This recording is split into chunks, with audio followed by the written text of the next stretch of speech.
प्रेमचंद द्वारा लिखित पुस की रात, जो प्रेमचंद ने 1921 यानी 1921 में लिखी थी।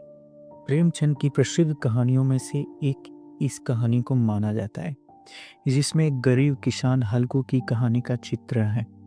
आइए इस कहानी को शुरुआत करते हैं। तो पुस की रात।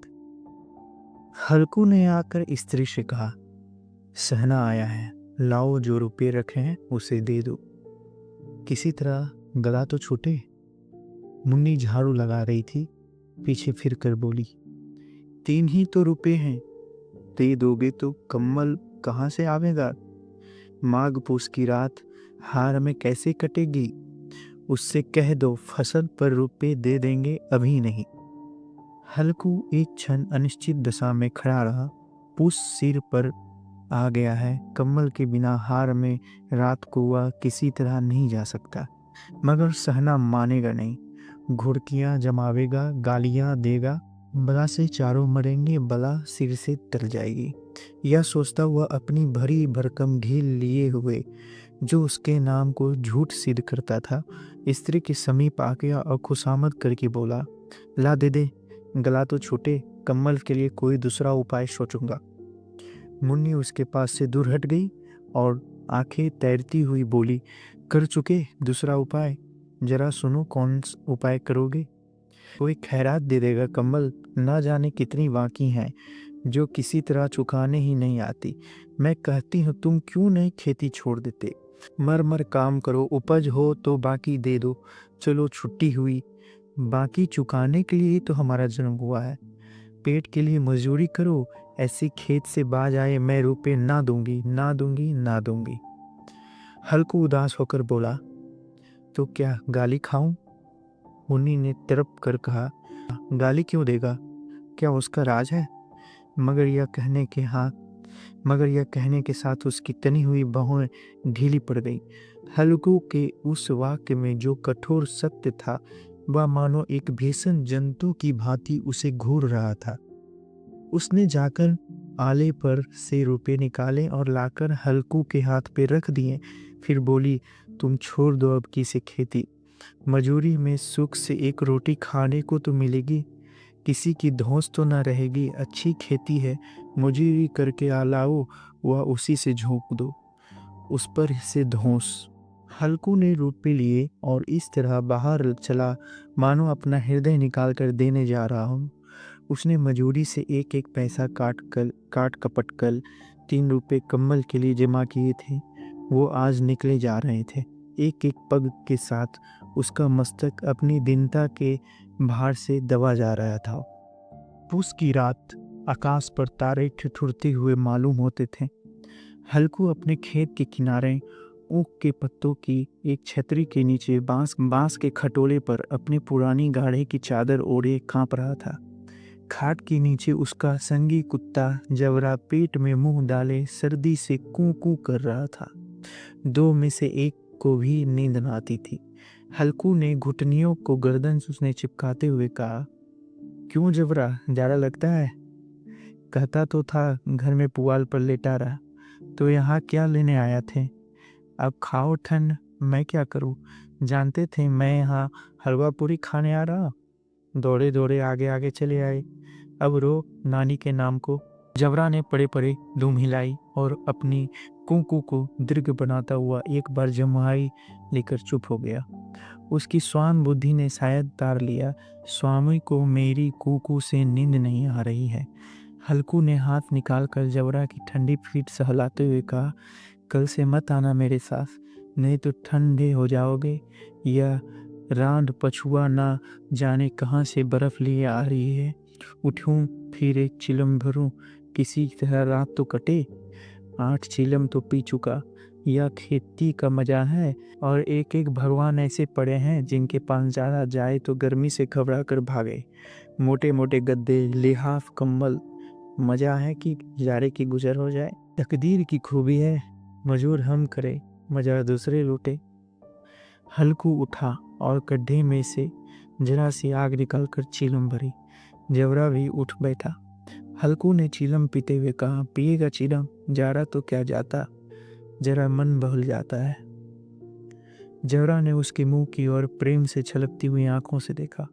हल्कू आज और जारा खा ले, कल से मैं यहाँ पुआल बिछा दूंगा, उसी में घुसकर बैठना, तब जारा ना लगेगा।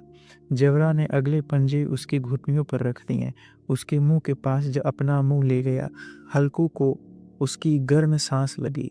चीलम पीकर हल्कू फिर लेटा और निश्चय करके लेटा कि चाहे कुछ हो अब की सो जाऊंगा। पर एक ही क्षण में उसके हृदय में कंपन होने लगा। कभी इस करवट लेता, कभी उस करवट पर जारा किसी पिशाच की भांति उसकी छाती को दबाए हुए था। जब किसी तरह ना रहा गया तो उसने जबरा को धीरे से उठाया और उसके सिर को थपथपा कर उसे अपनी गोद में सुला लिया। कुत्ते की देह से जाने कैसी दुर्गंध आ रही थी, पर वह उसने अपनी गोद से चिपटाए हुए ऐसे सुख का अनुभव कर रहा था जो इधर महीने से उसे न मिला था।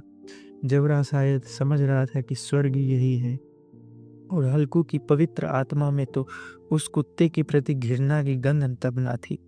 वह अपने किसी अभिन्न मित्र या भाई को भी वह इतनी ही तत्परता से गले लगाता, वह अपनी दीनता से आहत न था जिसने आज उसे इस दशा को पहुंचा दिया। नहीं, इस अनोखी मैत्री ने जैसे उसकी आत्मा के सब द्वार खोल दिए थे और उसके एक एक अणु प्रकाश से चमक रहा था। सहसा जबरा ने किसी जानवर की आहट पाई। इस विशेष आत्मीयता ने उसमें एक नई स्फूर्ति पैदा कर दी थी जो हवा के ठंडे झोंकों की तुच्छ समझती थी। वह झपट कर उठा और छतरी के बाहर आकर भूखने लगा। हल्कू ने उससे कई बार चुमकार कर बुलाया, पर वह उसके पास न आया। हार में चारों तरफ दौड़ दौड़ कर भूखता रहा।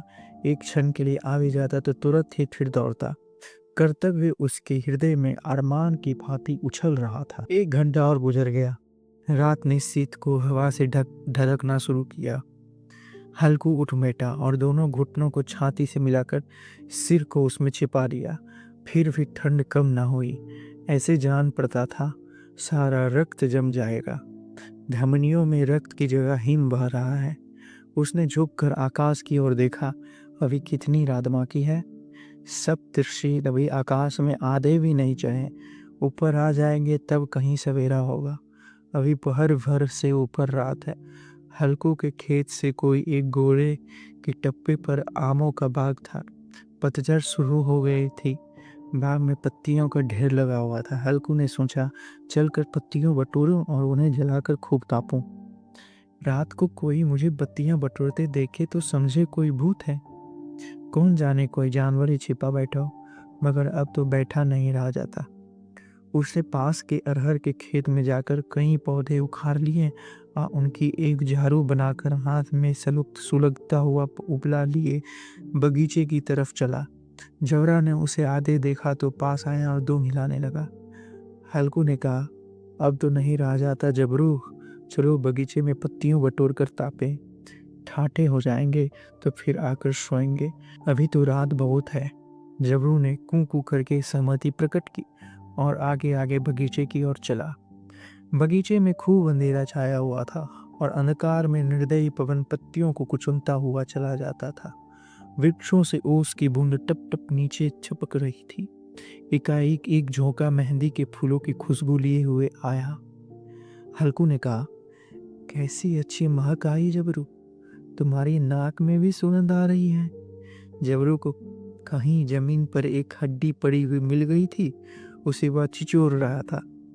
हल्कू ने आग जमीन पर रख दी और पत्ती बटोरने लगा। जरा देर में पत्तियों का एक एक ढेर लग गया। हाथ ठिठुर जाते थे, नंगे पांव गले जाते थे और वह पत्तियों का पहाड़ खड़े कर रहा था। इसी अलाव में वह ठंड को जलाकर भस्म कर देगा। थोड़ी देर में अलाव जल उठा। उसकी लो ऊपर वाले वृक्ष की पत्तियों को छू छू कर भागने लगी। उस अस्थिर प्रकाश में बगीचे के विशाल वृक्ष ऐसे मालूम होते थे मानो उस अथाह अंधकार को अपने सिरों पर संभाले हुए हों। अंधकार के उस अनंत सागर में यह प्रकाश एक नौका के समान हिलता मचलता हुआ जान पड़ता था। हल्कू अलाव के सामने बैठा आता रहा था। एक क्षण में उसने दोहर उतारकर बगल में दबा ली और दोनों पांव फैलाए लिए, मानो ठंड की ललकार रहा हो। तेरी जी में जो है सो कर। ठंड की असीम शक्ति पर विजय पाकर वह विजयी गर्व को हृदय में छिपा ना सका था। उसने जबरू से कहा, क्यों जबर, अब ठंड नहीं लग रही है? जबरू ने कू कू करके मानो कहा, अब क्या ठंड लगती ही रहेगी? पहले से ये उपाय ना सूझा, नहीं तो इतनी ठंडी क्यों खाते? जबरा ने पूछ हिलाया। अच्छा आओ, इस अलगाव को कूद कर पार करे, देखे कौन कितना निकल जाता है। अगर जल गया बच्चा तो मैं दावा न करूँगा। जबरा ने उस अग्नि राशि की ओर कातर नेत्रों से देखा। मुन्नी से कल ना कह देना, नहीं तो लड़ाई करेगी। यह कहता हुआ उछला और अलाव के ऊपर से साफ निकल गया। पैरों में जरा लपट लगी और पर वह कोई बात न थी। जबरा आग के गिर्द घूमकर उसके पास आ खड़ा हुआ। हल्कू ने कहा, चलो चलो, इसकी सही नहीं, ऊपर से कूद कर आओ। और वह फिर कूदा और अलाव के इस पार आ गया। पत्तियां जल चुकी थी। बगीचे में फिर अंधेरा छाया था। राख के नीचे कुछ कुछ आग बाकी थी, जो हवा का झोंका आ जाने पर जरा आती थी, पर एक क्षण में फिर आंखें बंद कर लेती थी। हल्कू ने फिर चादर ओढ़ ली और गर्म राख के पास बैठा हुआ एक गीत गुनगुनाने लगा। उसके बदन में गर्मी आ गई थी, पर ज्यों-ज्यों शीत बढ़ती जाती थी, उसे आलस्य दबा लेता था।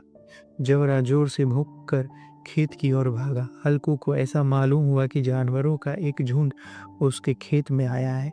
शायद नीलगायों का झुंड था। उनके कूदने दौड़ने की आवाज़ें साफ कान में आ रही थी। फिर ऐसा मालूम हुआ कि वह खेत में चर रही हैं। उनके चबाने की आवाज़ चर चर सुनाई देने लगी। उसने दिल में कहा, नहीं, जबरा के होते हुए कोई जानवर खेत में नहीं आ सकता। नोच ही डाले, मुझे भ्रम हो रहा है। कहाँ, अब तो कुछ नहीं सुनाई देता। मुझे भी कैसा धोखा हुआ है। उसने जोर से आवाज़ लाई, जबरा जबरा। जबरा भुगता रहा, उसके पास ना आया। फिर खेत के चरे जाने की आहट मिली। अब वह अपने को धोखा न दे सका। उसे अपनी जगह से हिलना जहर लग रहा था। कैसे दंदाया हुआ था। इस जाड़े पाले में खेत जाना, जानवर के पीछे दौड़ना असूझ जान पड़ा। वह अपनी जगह से ना हिला। उसने जोर से आवाज़ लगाई, हिलो हिलो हिलो। जबरा फिर भूख उठा। जानवर खेत चर रहे थे, फसल तैयार है। कैसी अच्छी खेती थी, पर ये दुष्ट जानवर उसका सर्वनाश किए डालते हैं। हल्कू पक्का इरादा करके उठा और 2-3 कदम चला और एकाएक हवा का ऐसा ठंडा चुभने वाला बिच्छू के डंक सा झोंका लगा कि वह फिर बुझते हुए अलाव के पास आ बैठा और राख को कुरेद कर अपनी ठंडी देह को गरमाने लगा। जबरा अपना गला फाड़े डालता था। नील गायें खेत का सफाया किए डालती थी, पर हल्कू गर्म राख के पास शांत बैठा हुआ था।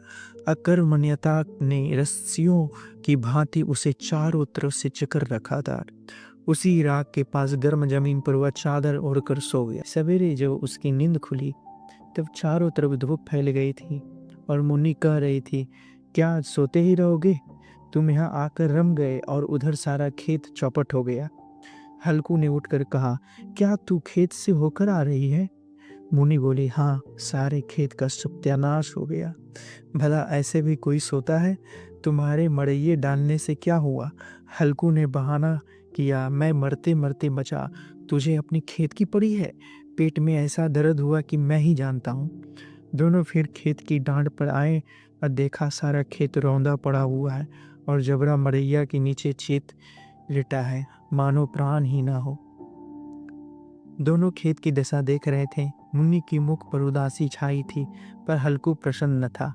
मुन्नी ने चिंतित होकर कहा, अब मजूरी करके माल गुजारी भरनी पड़ेगी। हल्कू ने प्रसन्न मुख से कहा, रात की ठंड में यहाँ सोना तो ना पड़ेगा।